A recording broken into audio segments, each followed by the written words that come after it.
हे प्रभु, हे भागवत स्वरूप भगवान, हे परमात्मा, हे दादा, हे परम कृपाळु, ओम श्री परमात्मने नमः।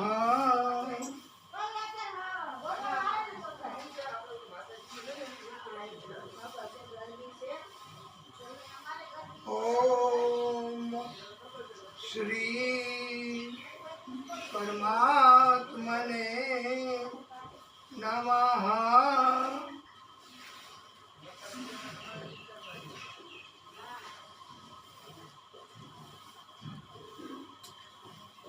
बोलिए भागवत स्वरूप भगवान की जय।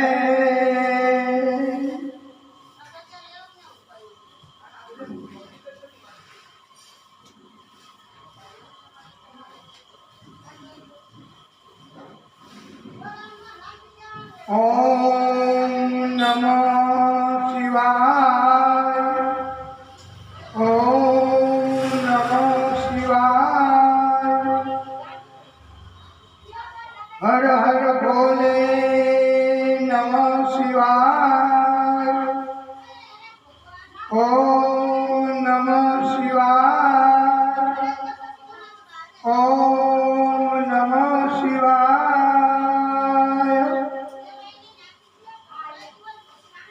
सौराष्ट्रे सोमनाथ श्रीशैले मल्लिकार्जुनम् उज्जयिन्यां महाकालम् ओंकारं ममलेश्वरम् परल्यां वैद्यनाथं च डाकिन्यां भीमशंकरम् श्वेतबन्धु तु रामेश्वरम् नागेश्वरं तरुकावने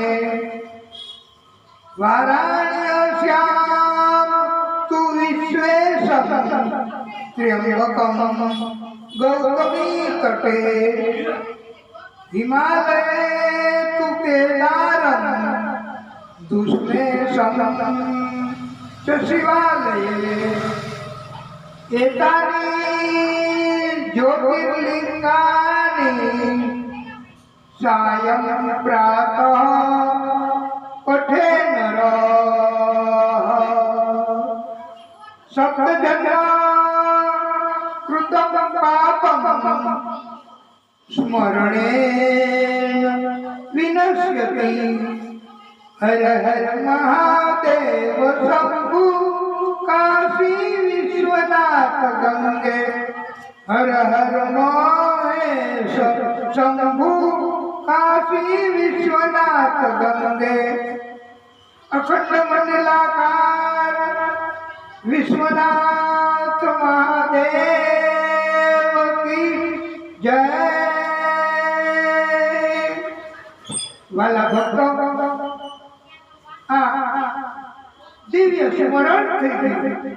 આપણે વારંવાર દિવ્ય સ્મરણ કરીશું અને એમને યાદ કરીશું।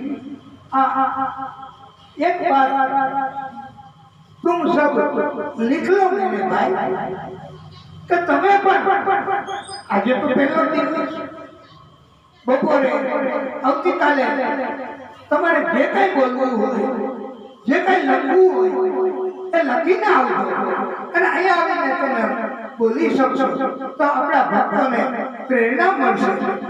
આ કથા આપણી બધાની છે અને ભાગવત એનું આપણે મહત્વ તમને ઘણું સમજાઈ ગયું હશે। यत् फलं न अस्ति तपसा न योगेन समाधिना तत् फलं लभ्यते सम्यक् कलौ केशव कीर्तना। જે તપથી યોગથી સમાધિથી પણ દુર્લભ છે, અતિ મુશ્કેલ છે એવું ફળ સમ્યક એટલે મન બુદ્ધિપૂર્વક એક ચીજથી હે કેશવ આ ભાગવત કથા એનાથી મળે છે, કીર્તન ભાગવત એનાથી મળે છે અને આવું મહત્વ ભાગવતજીનું છે. નિત્યમ ભાગવતમ યસ્તુ પુરાણમ પઠતે નરઃ પ્રત્યક્ષરમ ભવેત તસ્ય કપિલા દાનમ જફલમ. અર્થાત જે મનુષ્ય દરરોજ ભાગવતજીનો એક શ્લોક 18,000 શ્લોક છે એમાંથી એક દરરોજ તે મનુષ્યને કપિલા દાન એટલે કપિલા ગાયના દાન જેટલું પુણ્ય પ્રાપ્ત થાય છે. અરે શ્લોકા ધર્મ શ્લોક પાદમવા નિત્યમ ભાગવતોદ્ભવમ પઠતે શૃણુમ પાદયસ્તુમ ગોસહસ્ત્ર ફલમ લભેત. જે કોઈ મનુષ્ય જીવ ભગવતજીના શ્લોકનું અડધા શ્લોક અને એક ચતુર્થાંશ શ્લોકનું પણ શ્રદ્ધાપૂર્વક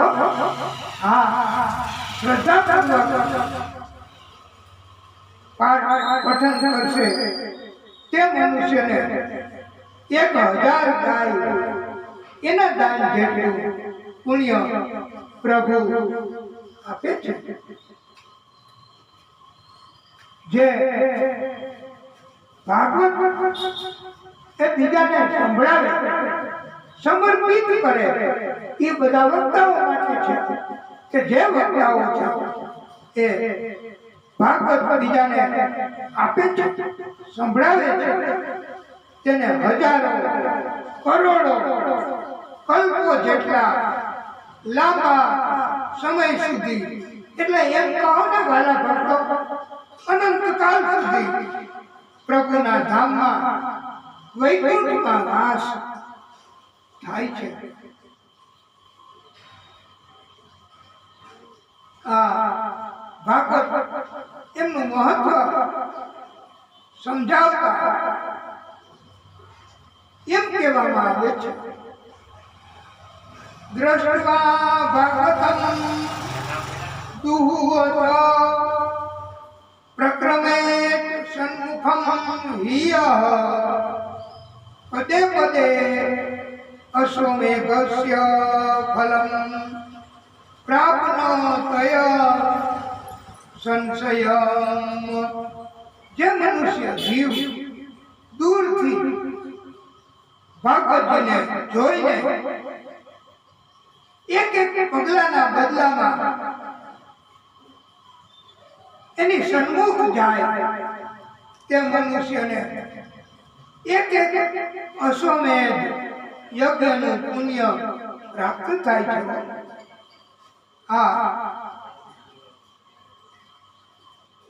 પરમ શક્તિ આદિશક્તિ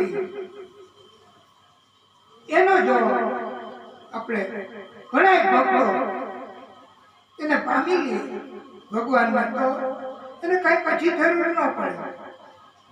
जब जब मुझको पड़ती है दरकार श्याम हमेशा रहता है तैयार.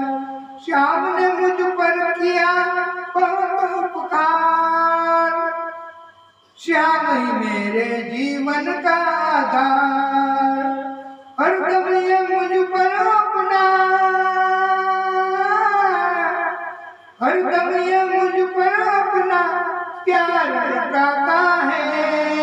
भक्त કે શ્યામ ભગવાન તમારી સાથે હંમેશા મને તૈયાર જ હોય છે. મદદ કરવા માટે. તો પછી હવે ભક્ત કહે છે કે ક્યું ઘબરાઉં मेरा तो श्याम से नाता है, मेरे जीवन की गाड़ी श्याम चलाता है, क्यों घबराऊं मैं, मेरा तो श्याम का नाता है. જેવી રીતે ઘરમાં 25 સભ્યો હોય તો 25 સભ્યો કામ કરવા નથી જતા, ફેક્ટરીમાં કમાવા નથી જતા. એક જણો મુખ્ય ઘરનો માલિક એ ફેક્ટરીમાં જાય અને એનાથી આ બધા સભ્યો 25 જણા એનું મેન્ટેન થાય જ છે, એનું જીવન પસાર થાય જ છે. તો આવી રીતે જો આ 25 જણા એક મુખ્ય સભ્ય ઉપર આધાર રાખતા હોય એને ક્યારે એવું નથી થતું કે ધંધો નહીં હાલે તો અમારે ભીખ માંગવા જવું પડશે, એવું નથી થતું. એ લોકો બસ ઘરમાં પ્રેમથી કામ કરે, એક જ કમાઈ, ફેક્ટરી ચલાવે, શેઠ પોતે. તો એના ઉપર જો 25 જણાનો આધાર છે તો આખા જગતનો, આખી દુનિયાના ભક્તો એમ કહે છે કે તો પછી અમારા જીવનની ગાડી આ એક મોટામાં મોટો મુખ્ય અધિકારી શેઠ પોતે શ્યામ આદિશક્તિ, એ પછી આદિશક્તિ કૃષ્ણ સ્વરૂપે હોય, માતાજી સ્વરૂપે હોય, એ કોઈ પણ સ્વરૂપે હોય, એ જ બધું ચલાવે છે. કઈ જરૂર નથી પડતી. અને આવું જયારે જોવે ને દુનિયા, ત્યારે દુનિયા એવું કહે છે તો ભક્ત ક્યારે એમ વિચારે ને કે મારું શું થશે, મને કેમ સુખ મળશે. ત્યારે જગતના માણસો પણ એમ કહે છે કે હું ઘબરાતા હૈ, तेरा तो श्याम से नाता है, तो क्यों घबराता है भाई.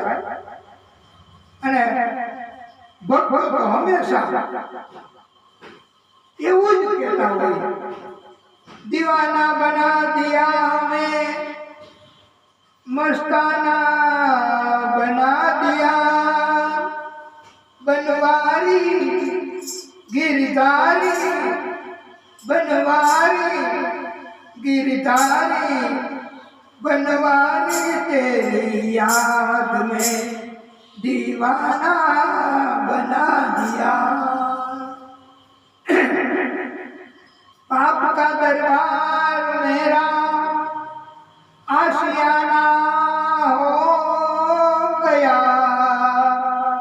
श्याम प्यारे आपसे रिश्ता पुराना हो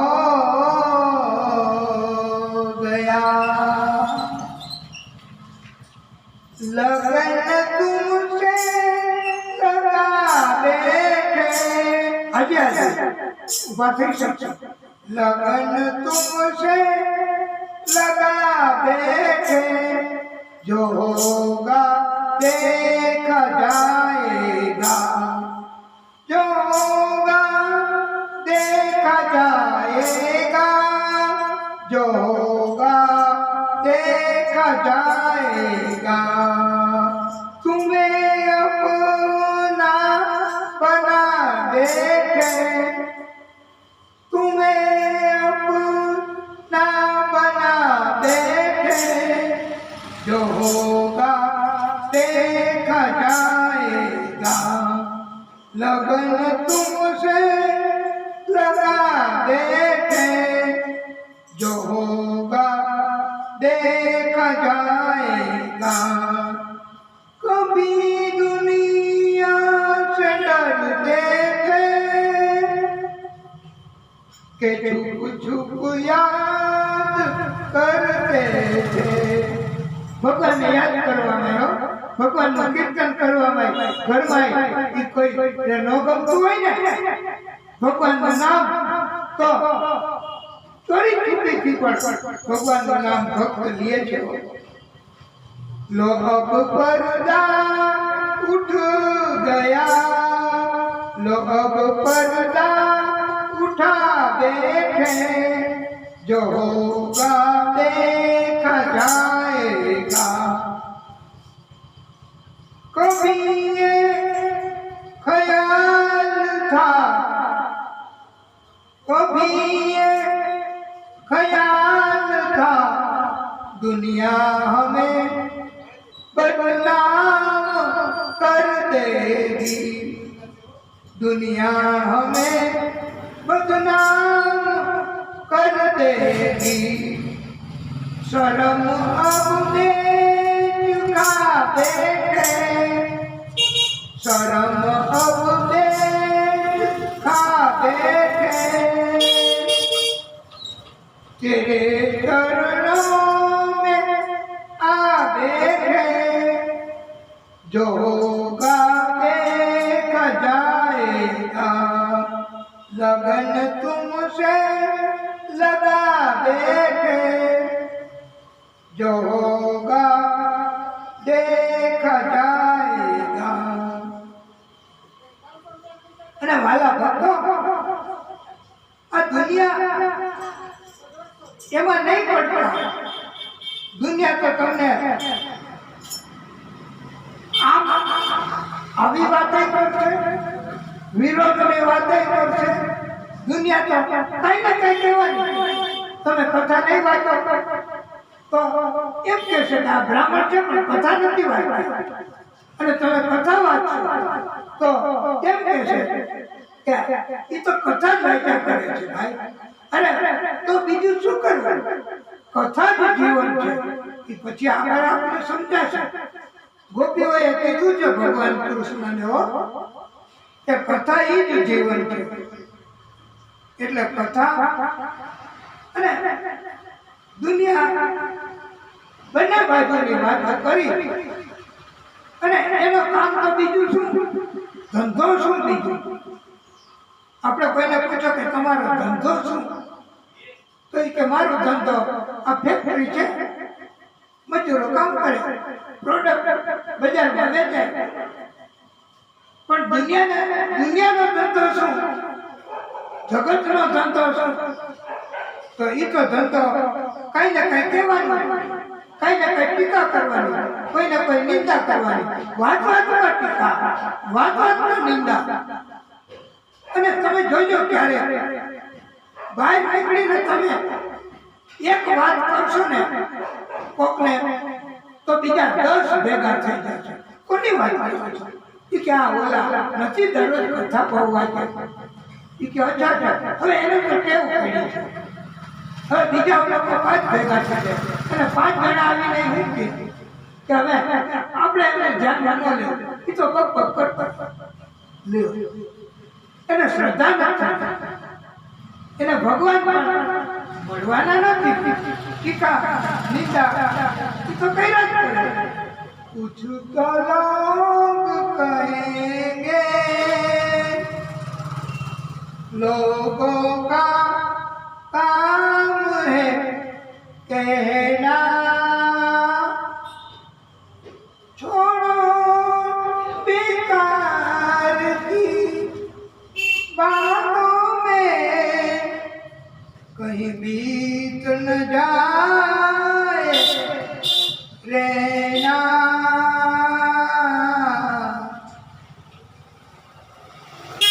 દુનિયાની વાતમાં પડવું નહીં દુનિયાની વાત ધ્યાનમાં ન લેવી નહીતર આ જિંદગી જેમ રાત થઈ જશે એમ જિંદગી પણ આ પૂરી થઈ જશે અને દુનિયા કાંઈ નહીં આપે એની પાસે છે શું બધું આપે તો કોણ આપે પરમાત્મા આપે પરમ તત્વ છે એ આપે છે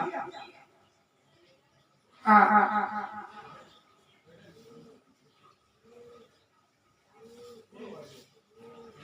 મોટે ભાગે દુનિયા એ આપણને બદનામ કરી દે કોઈને ખબર ન હોય એ ભેગે ભેગા તરતી કાઢીએ નહીં જાય. અરે ભાઈ, અને કોઈ સારી વાત કરશે ને દુનિયા જગત તો બધી હારી જ વાત આવે. બીજા 5 જણા આવી જાય અહીં કે એનું કામ બહુ સારું હો, અને એ કેવું ચોખ્ખું, કેવું સરસ મજાનું સુંદર કીર્તન કરે છે. એને કોઈ સંગીતના સાધનો નહીં જરૂર. એમ સારી વાત કરે તો દુનિયા સારી વાત કરે, અને આપણી દુનિયા છે ને એની વાતમાં ધ્યાન ન દેવું. ભક્તિ કરવી, ભક્તિ એ હંમેશા નારદજી એની કૃપા. નારદજી છે ને ભક્તિ માર્ગના આચાર્ય કહેવાય છે. એકવાર સંતાતા ઋષિઓ, સંતો, બ્રાહ્મણો બધા ભેગા થયા.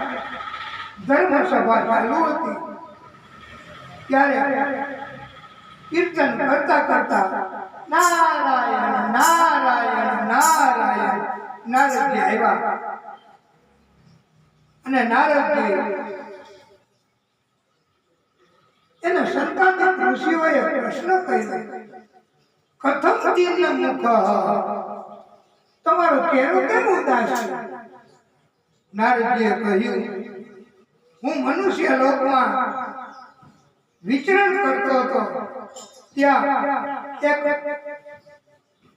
તરુણી સ્ત્રી મને બોલાવ્યો, મને રોક્યો.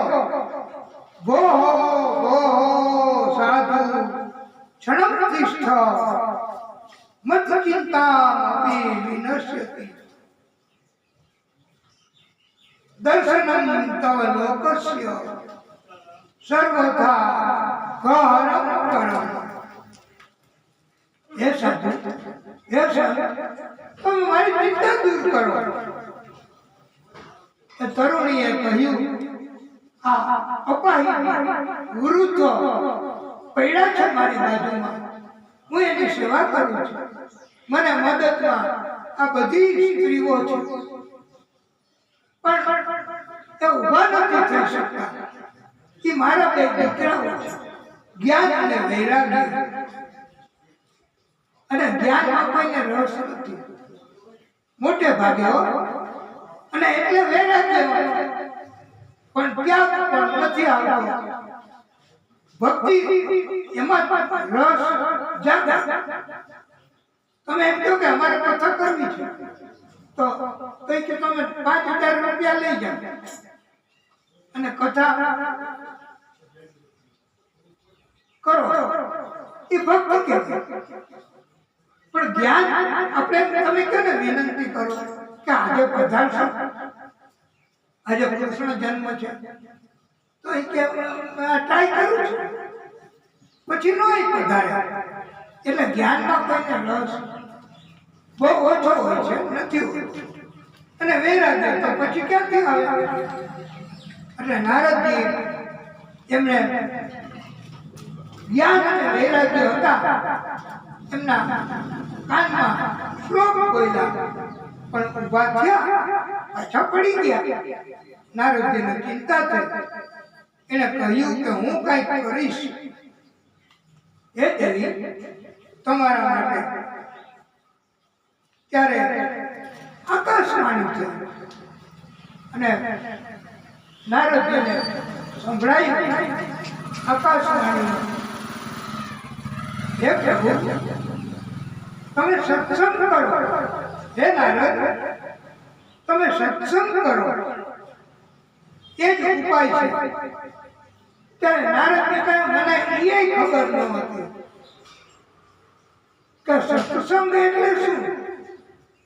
મેં બધાને પૂછ્યું, પણ બધા મને કે તમને અમે ન સમજાવી શકીએ. સત્સંગ તમે તો મહાવિદ્વાન છો, એમ કરીને ટાળી દીધું. દુનિયાના માણસો તમને કોઈ સાચી સલાહ મોટે ભાગે ન આપ્યો. તમે પૂછો તો જેવો તેવો જવાબ આપીને ટાળી દે. એવી રીતે આ દુનિયાના માણસો નારદજીને કોઈ સમજાવે નહીં. અને ત્યારે નારદજી એમને પ્રભુની કૃપા અને એના કારણે નારદજી એમને કીધું કે તમે બદ્રિકાશ્રમ જાઓ.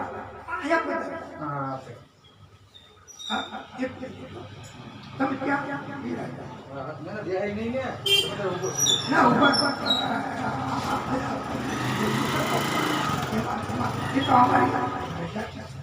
અને ભાગવતીએ બોલાવ્યા એટલે નારદ એમને એમ કીધું કે મને કોઈ સમજાવતું નથી કે સત્સંગ કોને કહેવાય, ભક્તિ કોને કહેવાય. ત્યારે શંકરાચાર્ય ઋષિઓ એમને કીધું કે મોટામાં મોટો સત્સંગ અને ભક્તિ એ કેવી રીતે ભાગવત. તો બધા કહે કે તમે ચારે ચાર બાળ ઋષિઓ છો, શંકરાચાર્ય ઋષિ, તમે કથા કરો, એક સાથે બીજા, બીજા સાથે ત્રીજા, અને આવી રીતે કથા શ્રવણ થાય તો ચોક્કસ ભગવાનની કૃપા થાય. એટલે બધા ગયા હવે બદ્રિકાશ્રમ ગંગા અને ત્યાં કથા કરવા, ત્યાં કથા કરી. નારદજીને બધા હજી તો એક શબ્દ ભાગવતનો શંકરાચાર્ય ઋષિઓએ ઉચ્ચારણ કર્યું, એક જ શબ્દનો. ત્યાં તો યમુના નદીને કિનારે ભક્તિ દેવી જ્ઞાન વૈરાગ્ય એ સુતાના પડ્યા હતા અને બધી મદદમાં હતી દાસીઓ. એ બધી નદીઓ પવિત્ર અને એનામાં પણ પોષણ આવ્યું. એક શબ્દ પણ કથાનો સાંભળો અને સાંભળતાની સાથે ભક્તિ જ્ઞાન વૈરાગ્ય એ તો નાચતા ગાતા તરુણ બની ગયા, યુવાન બની ગયા. વૃદ્ધો પણ ભાગવત યુવાન બની જાય એટલે યુવાન દેખાય નહીં પણ એનામાં એવી શક્તિ આવી જાય, એવું જોમ આવી જાય. અને બધા કીર્તન કરતા હતા, શ્રી કૃષ્ણ ગોવિંદ હરે મુરારે હે નાથ નારાયણ વાસુદેવ, શ્રી કૃષ્ણ ગોવિંદ હરે મુરારે હે નાથ નારાયણ વાસુદેવ. અને ભક્તિ જ્ઞાન વૈરાગ્ય પંડાલમાં આવી ગયા. જેવી રીતે તમને ભગવાન બોલે, તમે પંડાલમાં અને કથા એમાં પ્રેમ જાગે અને બધા આ કથા સાંભળ્યા પછી ભક્તિ જ્ઞાન અને વૈરાગ્ય એમને એમ કીધું કે પ્રભુ અમારે હવે અમારી આવી સ્થિતિ ન થાય, કષ્ટ આવે નહીં, એના માટે શું કરવું, ક્યાં રહેવું અમારે એ તમે અમને બતાવો. ત્યારે ભગવાન પોતે બોલ્યા છે, ભગવાને પોતે કીધું કે ભક્તિ જ્ઞાન વૈરાગ્ય અને પવિત્ર બધી નદીઓ તમે બધા હવે પછી તમને ક્યારેય કોઈ તકલીફ ન પડે એટલા માટે તમે બધા મારા ભક્તના હૃદયમાં રહેજો.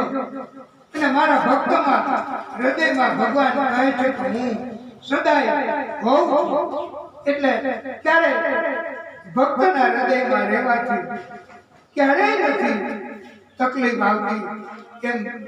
અને ભક્તિ જ્ઞાન વૈરાગ્ય એમને કાયમી રીતે ભગવાન એમને કૃપા કરી, કાયમી સ્થાન આપ્યું. અને ભાલા ભક્તો, સુખદેવ ભગવાન જ્યારે કથા સંભળાવતા હતા પરીક્ષિત રાજાને અને કથા શરૂ કરી, ત્યાં દેવો આકાશમાંથી અમૃત કુંભ લઈને આવ્યા. સ્વર્ગનું અમૃત એનો આખો ઘડો લઈને અને કહ્યું કે તમે પરીક્ષિત તમને શું કામ કથા સંભળાવો છો? એનું મૃત્યુ ન થાય એટલે ને. તો આ સ્વર્ગનું અમૃત અમે લઈ આવ્યા છે. એ સ્વર્ગનું અમૃત એને પીવડાવી દે, એને મૃત્યુ નહીં આવે. બધા ભક્તોને પીવડાવી દે. આખો અમૃત કુંભ લઈ આવ્યા છે. ત્યારે પૂછ્યું કે દેવો, તમે એમ કોઈને કઈ આપો એવા નથી, અમારા બદલામાં શું કરવાનું? એના બદલામાં ત્યારે કહ્યું કે કથા અમને સંભળાવી દો. ત્યારે કથા એ એવું બધું તત્વ છે કે એ સ્વર્ગનું અમૃત એ પણ એને છોડી દેવું પડે. આ ભાગવત એ પોતે પોતાની ભાગવતમાં નથી કીધું કે ભાગવતનું મહત્વ કેટલું છે. બડા બડાઈ ના કરે, બડા ન બોલે બોલ, હીરા મુખ સે ના કહે લાખ હમા. હવે તો લાખ નહીં, હવે તો કરોડ થઈ ગયું. એમાં બદલાઈ ગયું છો. હવે એમ નથી કહેતા બડા બડાઈ ના કરે, બડા ન બોલે બોલ, હીરા મુખ સે ના કહે કરોડ હમારા મોહ. આ કથા, આ ભાગવત એના એક એક શબ્દનું મહત્વ છે. તો આપણે બધા કીર્તન કરશું અને ભજન કરશું અને તમે કથામાં બધાય. તો આ તમને ભગવાને બોલાય અને આ જે ભક્ત છે પરમ ભક્ત આપણી બાજુમાં અડીને આ બહુ વરસાદ એમાં પડી ગઈ. આ ઉપર પણ પાણી આ શ્રાવણ મહિનાની કથામાં તમે બધા જોયું. આવા સંજોગો એમણે એમના ઘેરથી આવ્યા કે તમારે આ કષ્ટ અમે દૂર કરશું. પૂછ્યા વગર એ મજૂરોને માણસોને બોલાવ્યા અને કામગીરી કરી.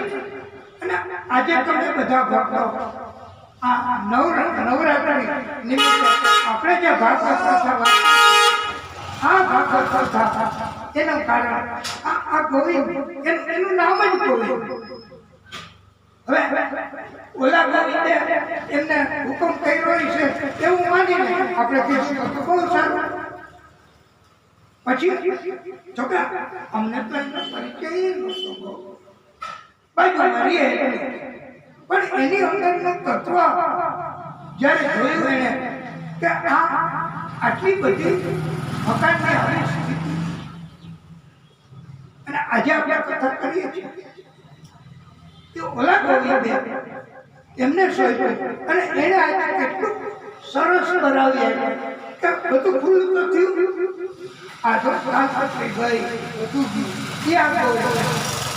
એનું નામ એ ધન્ય કહેવાય. જો કે આપણે એની જે કઈ પ્રવૃત્તિ અમે એને એકવાર પૂછ્યું તમે પ્રવૃત્તિ કરો તો કે અમે તમારે બીજાને મદદ કરીએ અને કોઈને તકલીફ હોય તો દૂર કરવાનો પ્રયત્ન કરીએ. હાથેથી કાંઈ દઈ શકાય તો દઈએ. આ એની માં પણ અત્યારે જીવે છે ના પછી નહીં જાય. એટલે એની માતા પણ અત્યારે જીવે છે. એમને ત્યાં સંતાન પણ છે. હવે આવા સંજોગો અને એની ઉપર જવાબદારી કેટલી. તમે જુઓ કે આપણી કથા દરમિયાન એમને કથામાં બહુ રસ, કથા બહુ સાંભળવી એમને પ્રિય છે. એ વૈષ્ણવ કુટુંબ છે આખું. અને એમને એક સેકન્ડ એક પલનો ટાઈમ નથી. અને એવા સુંદર મજાના કાર્યો, સેવાના કાર્યો કરે છે. તો એ સેવાના કાર્યો એ ધીમે ધીમે એમણે અમને પરિચય કરાવ્યો. અને એમણે તો એમ કીધું કે તમે ધનની કોઈ ચિંતા ન કરશો. તમે ભક્તિ કરો, કથા કરો, એ જ અમને પસંદ છે. અને આખા વિસ્તારમાં તમે એનું નામ આપો કે ગોવિંદ, એને ઓળખો તો બધા કે હા અમે ઓળખી, એને બધા ઓળખે. જેમ અને એના કર્મો, એના કાર્યો ઈ બોલે છે. એટલે ઈ બોલે કર્મ અને એના કાર્યથી. અને અમારો એવો આપણો ઉદ્દેશ છે. આ એટલા માટે કે અમે કથામાં તો તમને ઘણું કહેવાના છીએ કે આવું આવું કરો ભાઈ, જીવન બગાડો. પણ આજે આપણે એમના મુખેથી આપણા જે લોકો આ કથા સાંભળે છે યુટ્યુબ મારફતે, એમને પણ કઈ પ્રેરણા મળે એટલા માટે આપણે એની વાણી, એના જોકે એની ઉંમર જોતા એમ છે કે પણ એનો પ્રયત્ન અને કર્મ બહુ સારો છે. ઉંમરનું મહત્વ નથી, કર્મ એ શુદ્ધ. એને આપણે બે શબ્દ ભલે કોઈ પણ એક શબ્દ કે લોકોને પ્રેરણા મળે. આ લાઈવ કથા છે, આ યુટ્યુબમાં પહોંચે છે. અને આપણે અમારે એટલા માટે કે આપણે આટલું બધું સેવાનું કાર્ય ઉપાડી લીધું.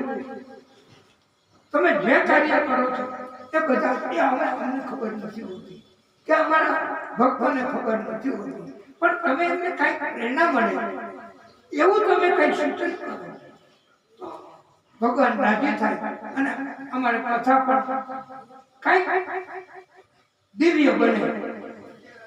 તો તમને જે આવે ઉભા થઈ જાય. આપણો હિન્દુ ધર્મ છે. આ બાજુ આ નાના આપણો હિન્દુ ધર્મ છે. એટલે આપણે વૈષ્ણવ સંપ્રદાય કહેવાય.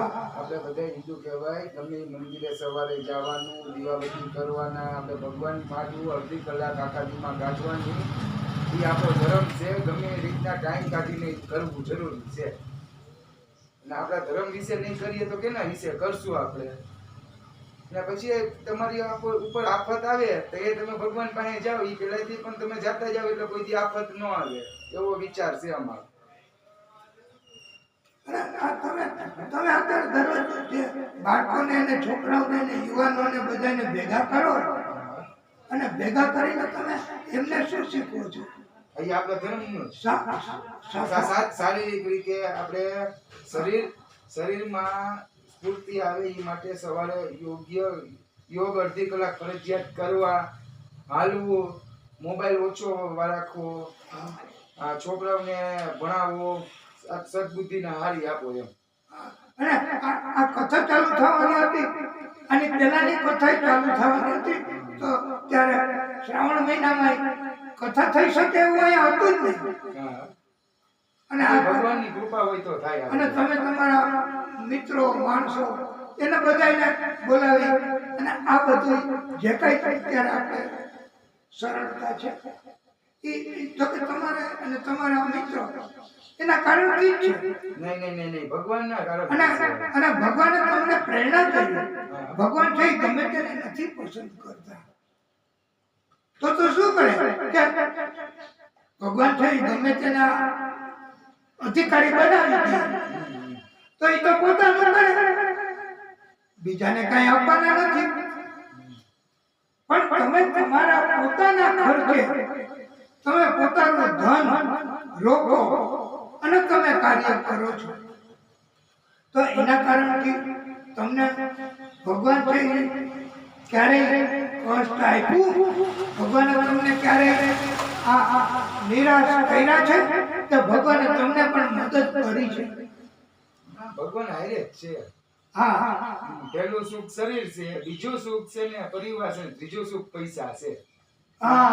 અત્યારે ઊંધો થઈ ગયો, પહેલું સુખ પૈસા થઈ ગયા. આપણે આ શીખવાનું છે. ભાગવત આપણને આવું શીખવે છે. પહેલું સુખ શરીર છે કે પહેલા જેને મહત્વ આપવું જોઈએ એને આપણે મહત્વ આપવાનું. તમારું શરીર હાજુ હોય છે તો તમે બધું કરી શકશો.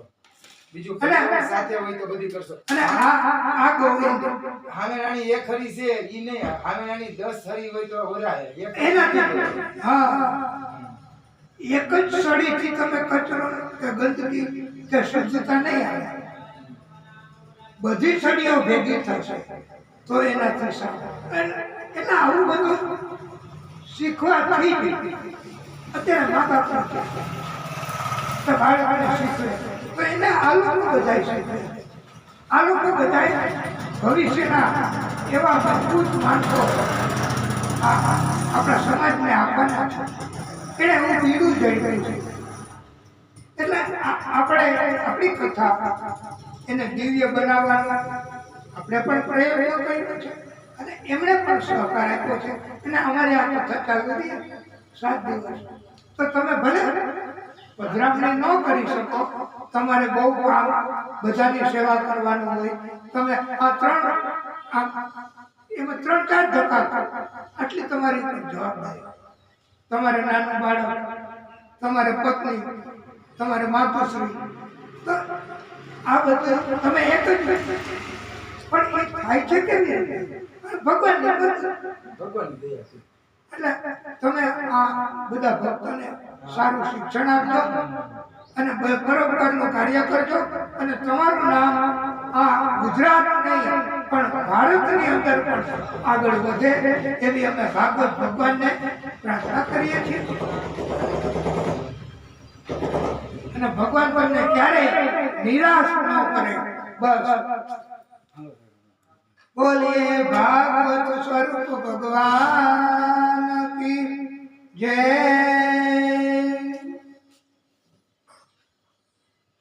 જન્માદસ્ય યતોન્વયાદિ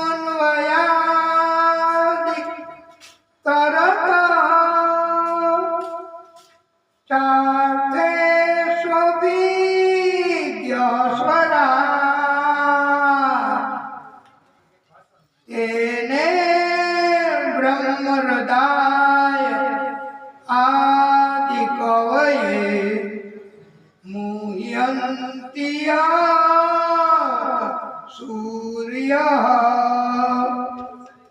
તેજો વારિમૃગા યથા વિનિમયો યત્ર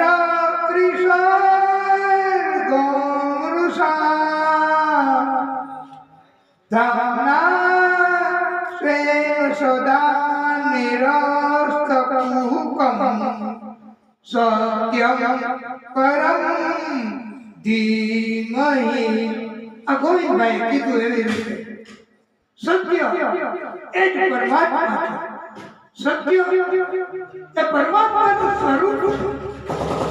સત્ય એનાથી આખા જગત એનું પાલન પોષણ સર્જન એ સત્યથી થાય છે. તમે ખોટું બોલ્યા કરો, ખોટું સમજાવ્યા કરો તો એનાથી કંઈક તમારું કલ્યાણ ન થાય અને જગતનું કલ્યાણ ન થાય. સત્યથી કલ્યાણ થાય છે. આ નારાયણ ભગવાનનું સ્વરૂપ સત્ય છે. સત્ય એના સિવાય બીજું કાંઈ નથી. આ આદિ શક્તિ એ આખા જગતનું સર્જન કોણ કરે? આદિ શક્તિ કરે. આ પરમાત્માની શક્તિ એ જ સત્ય છે. પરમાત્માએ કૃપા કરીને બ્રહ્માના હૃદયમાં ભાગવત પ્રગટ કર્યું. ચતુશ્લોકી ભાગવત એ જીવોએ રચેલો ગ્રંથ નથી ભાઈ, એ તો પરમાત્મા છે. 18,000 શ્લોક એ વ્યાસ ભગવાન એમને વિસ્તાર કર્યો છે. પ્રભુની કૃપા, પ્રભુ એ આપણા જીવનનું કલ્યાણ કરે છે. એના માટે એમ કહેવામાં આવે છે સત્યમ શિવમ સુંદરમ શિવમ સુંદરમ સત્યમ શિવમ સુંદરમ સુંદરમ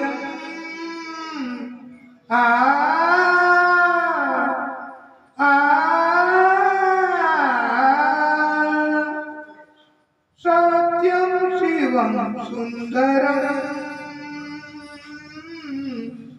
ईश्वर सत्य है सत्य ही शिव है शिव ही सुंदर है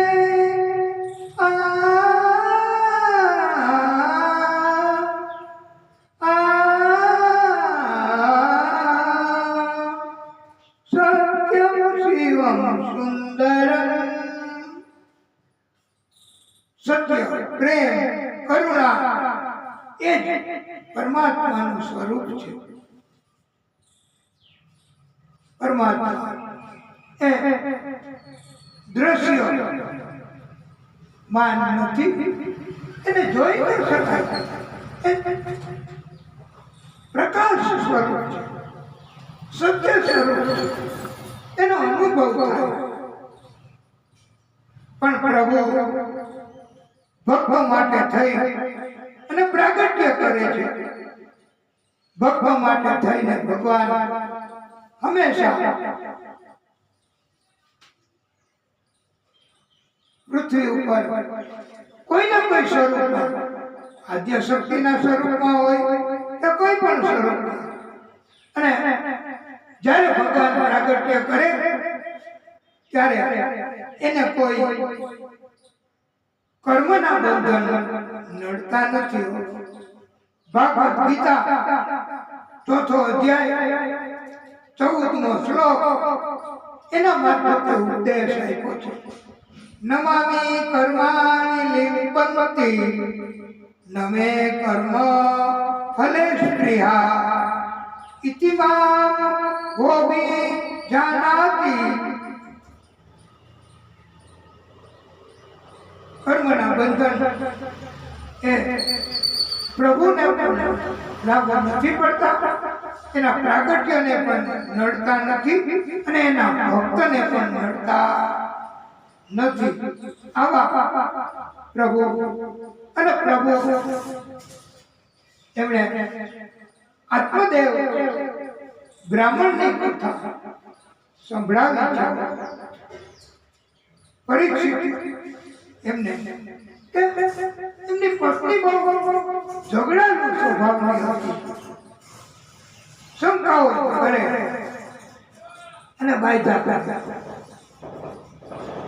એક દિવસ કંટાળ્યો અને ગયો જંગલમાં આપઘાત કરવા તો મારી જાવું છે મારે નથી જીવવું આ કઈ જીવન કહેવાય એ જીના भी कोई जीना है એમ કરીને ગયો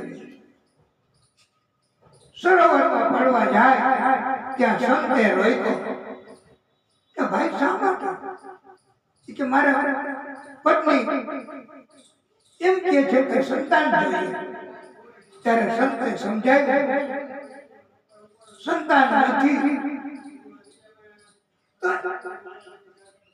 ઓછી ચિંતા બોજો અને સંતાનને સુખ આપશે એવું નથી જેને 60,000 દીકરાઓ તો પણ એમને સુખ નથી આપ્યું એના પણ કર્મ મુજબ એમને અપગતિ થઈ છે પણ આત્મદેવ માયનો નહીં અને સંતને દયા આવી એક ફળ આપ્યું તમારા પત્નીને ખવડાવી દેજો પ્રભુની કૃપાથી સંતાન થશે આત્મદેવે તો ફળ એની પત્ની ધૂંધલીને આપી એની પત્ની એને ફળ ખાધું નહીં એ વખતે એની બેન ત્યાં આવી હતી બે બેનોએ સોદો કર્યો ધૂંધલી કહે મારે સંતાન જોતું નથી ફળ ખાવું નથી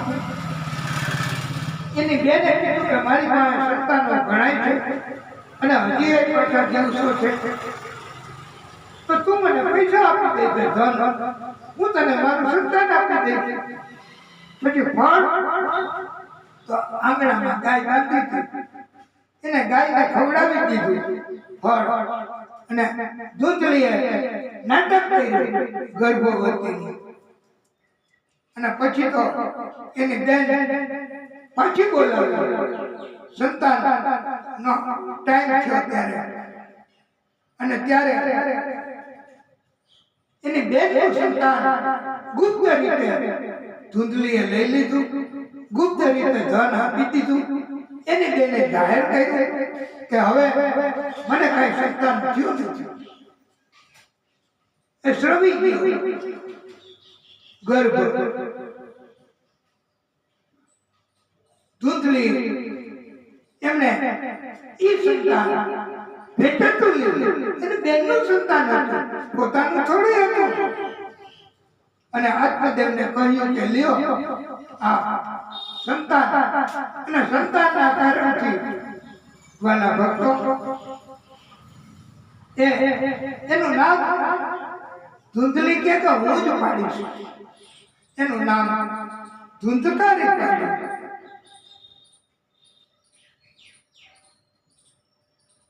અને ફળ એ ગાયને ખવડાવ્યું તો ગાયે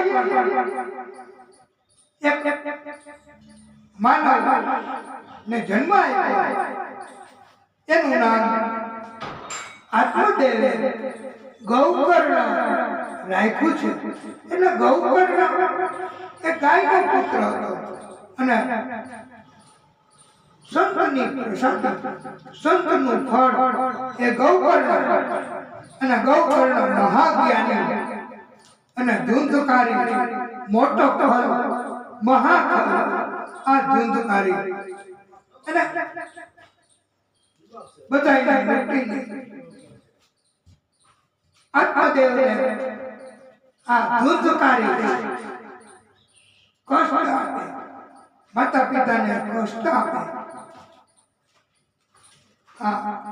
ગૌકર્ણ એ તો ગૌકર્ણ મહાન તપસ્વી યાત્રાએ નીકળી ગયા અને ભગવાનની ભક્તિ કરે, ભજન કરે, અને ભક્તિથી ભગવાન રાજી થાય.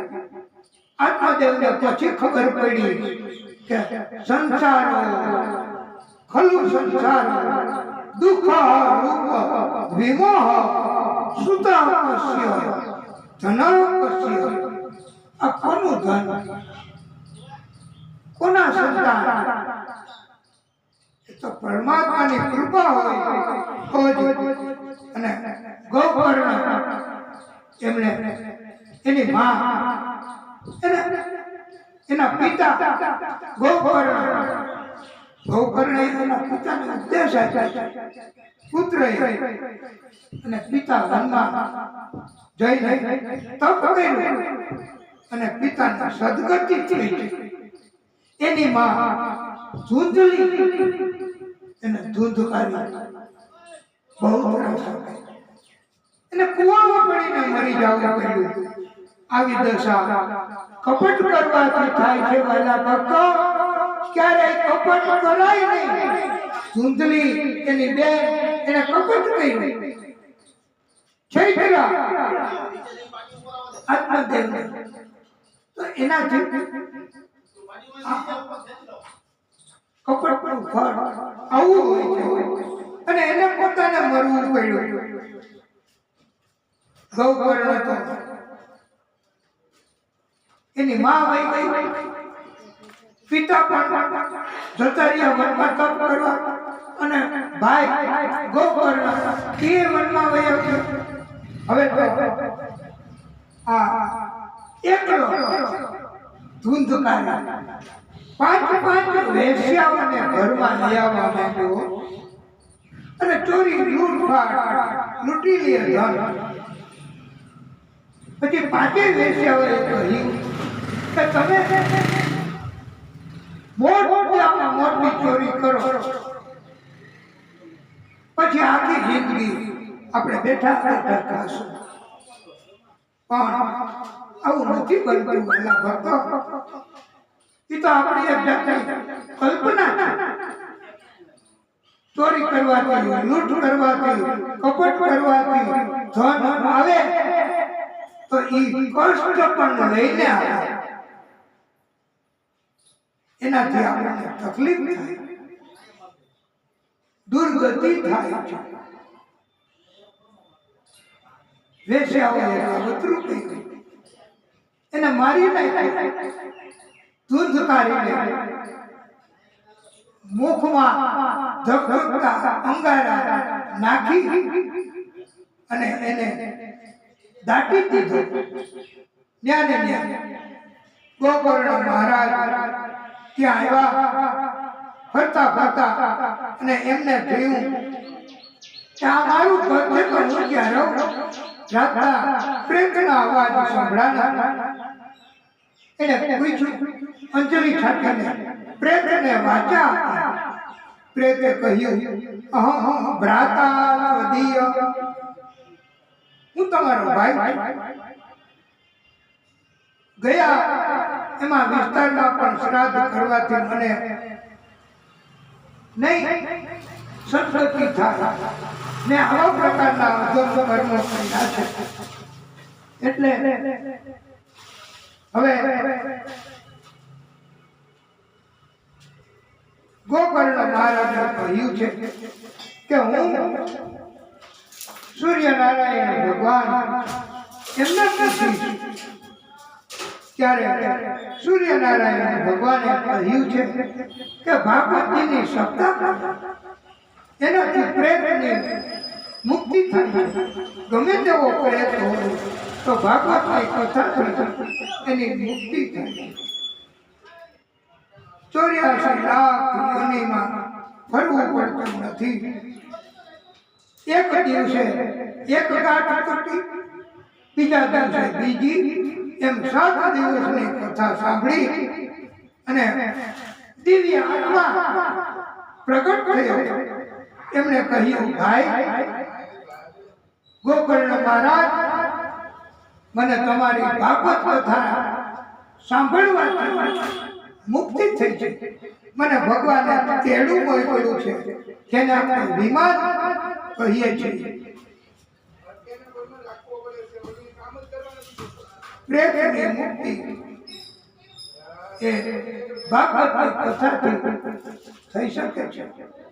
ભાગવત પ્રેત પીડા નાશી છે. નહીતર ભક્તિ નહીં કરીએ તો પછી એક જન્મ એ તો થવાનો. ભગવાન એની પાસે તો ગોઠવેલું જ છે. તમે પાપ કર્મ કરશો તો બીજો જન્મ એવી યોનિમાં થશે. આમ 84 લાખ જન્મ લેવા પડે. જો આમાંથી મુક્તિ જોઈ તો આપણે બધા ભગવાનની ભક્તિ કરીએ.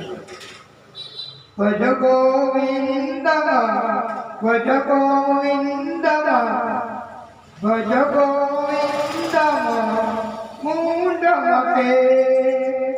ઓમ નમો ભગવતે વાસુદેવાય વાસુદેવાય વાસુદેવાય હરિ વાસુદેવાય. સીતારામ સીતારામ સીતારામ કહીએ. સીતારામ સીતારામ સીતારામ કહીએ.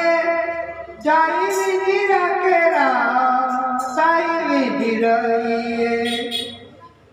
આ ભાગવતીની કથા એના વક્તા એ બ્રાહ્મણ હોવા જોઈએ, ધીર ગંભીર હોવા જોઈએ, અર્થ સમજાવી શકે એવા નિસ્પૃહી મોહ રહી માયા રહી હોવા જોઈએ. સ્વાર્થ એનામાં જરાય ન હોવો જોઈએ. વૈષ્ણવ જેવું જીવન જીવતા હોય ટેકીલા હોય નિયમનું પાલન કરે એવા વક્તાઓ કે ભાગવતની કથા સાંભળી શકે અને ભાગવતની કથા કહી શકે છે. સાંભળી તો તમે બધા શકો પણ પ્રભુની કૃપા હોય એ સાંભળી શકે છે. અને એવો બોધ આપ્યો છે ભગવાને વચન ખાતરી આપી છે યદા યદા હિ ધર્મસ્ય ગ્લાનિર્ભવતિ ભારત અભ્યુત્થાનમ અધર્મસ્ય તદાત્માનં સૃજામ્યહં પરિત્રાણાય સાધૂનાં વિનાશાય ચ દુષ્કૃતાં ધર્મ સંસ્થાપનાર્થાય સંભવામિ યુગે યુગે.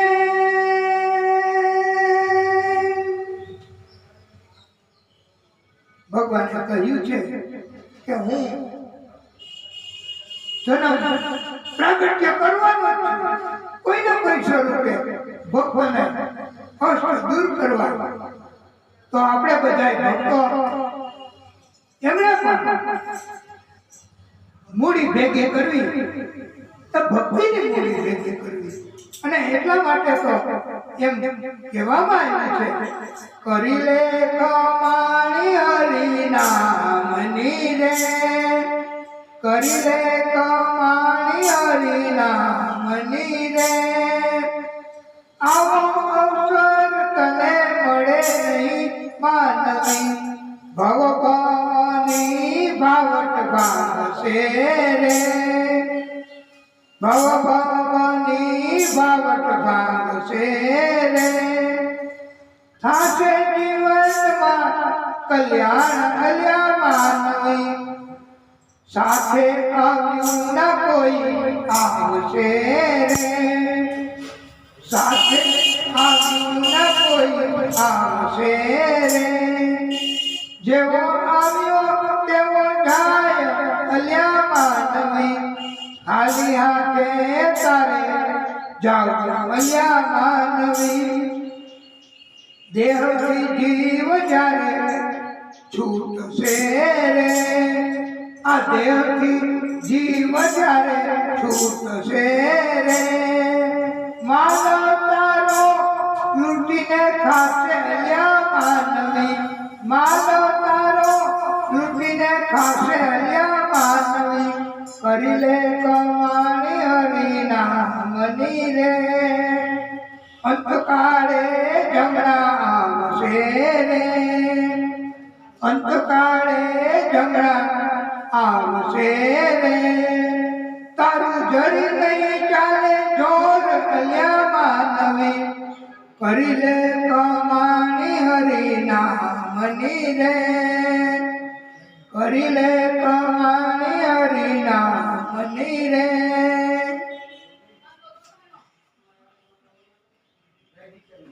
येषां विद्यां तपोन दानं न च शीलं च गुणो न धर्म तेमत्रियलोके भूरिभार भूता मनुष्य रूपेण मृगाः चरन्ति.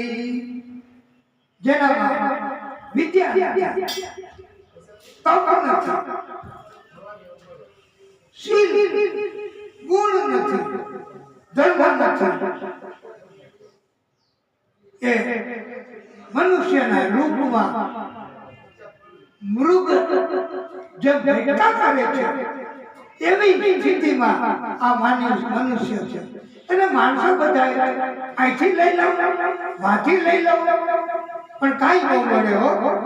અને એ પૃથ્વી ઉપર ઘાટ છે જેનામાં ગુણ નથી શીલ નથી જૂઠ જૂઠ જૂઠ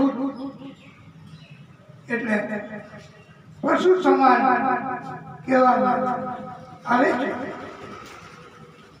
અને ભક્તિ કરી લેવી, શ્રદ્ધા રાખવી. ભગવાન ઉપર શ્રદ્ધા નહીં હોય તો પછી કોની ઉપર શ્રદ્ધા રાખશો? માતા પિતા ઉપર, સંતાનો ઉપર, મિત્રો ઉપર, સગા સંબંધી ઉપર?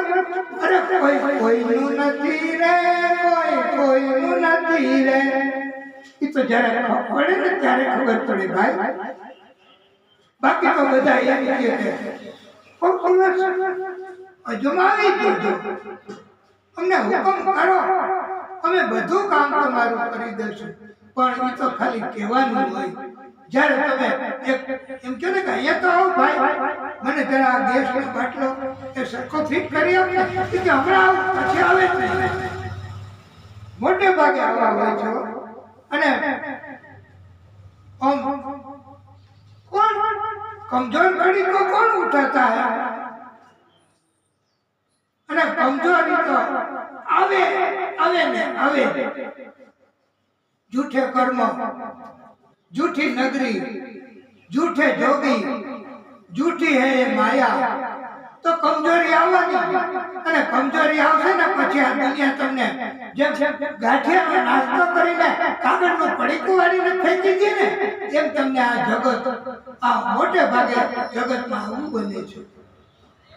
સ્વાર્થ તમારી પાસે પૂરો થઈ જાય પછી તમને કોઈ દેશવાનું નહીં, તમને માન સન્માન નહીં આપે. અને જ્યારે સ્વાર્થ પૂરો નહીં થયો હોય ને, જ્યારે સ્વાર્થ હોય ને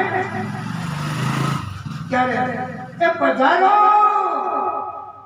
આપની તબિયત કેમ છે? આવું આપણે એમ થાય કે આ તો જન્મ જન્મના સાથી છે, કેવું સુંદર મજાની વાત કરે છે. પણ જેવો સ્વાર્થ પૂરો થઈ જાય પછી તમને કોઈ યાદ નહીં કરે. એટલે એમ કહેવામાં આવ્યું છે કે સુખ મેં सब साथी, दुख में न कोई. આ ભાગવત ભગવાનનું ભજન કરી લ્યો મેરે ભાઈ. કોઈ पियो रे पियाला प्रेम रस का, कोई पियो रे पियाला भागवत रस का. बाकी આ સંસારમાં નશો એ તો जो चढ़ती है उतरती है मस्ती, वो हकीकत में मस्ती नहीं है. ये तो प्रेम की बात है, वो तो बंदी तेरे बस की नहीं है.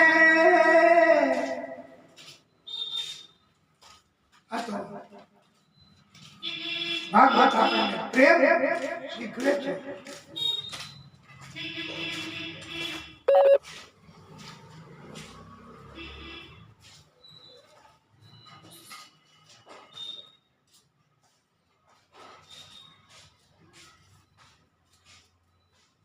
ભાગવત એ પરમાત્માની કૃપા તો જ મળે છે. દાસ્ય ભાવ જાગે તો ભાગવત પ્રગટ થયું કહેવાય. આપણે કોઈના દાસ બની જવાય, આપણે કોઈની સેવા કરવાની, તો ભગવાન રાજી થાય છે. નહીતર ભગવાન એ અભિમાની માણસો, કપટી માણસો એનાથી છેતરાતા નથી. ભગવાનની કૃપા એ તો માત્ર ને માત્ર ભક્ત ભક્તિ એના કારણથી થાય છે.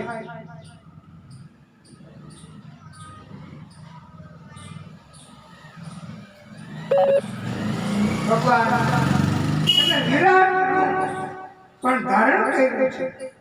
પુષ્પદંત મહારાજે કલ્પના કરી છે એ મુજબ આ વિરાટ સ્વરૂપ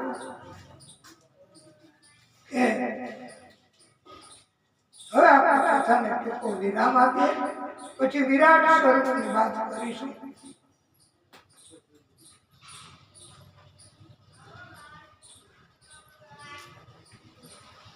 હે પરમાત્મા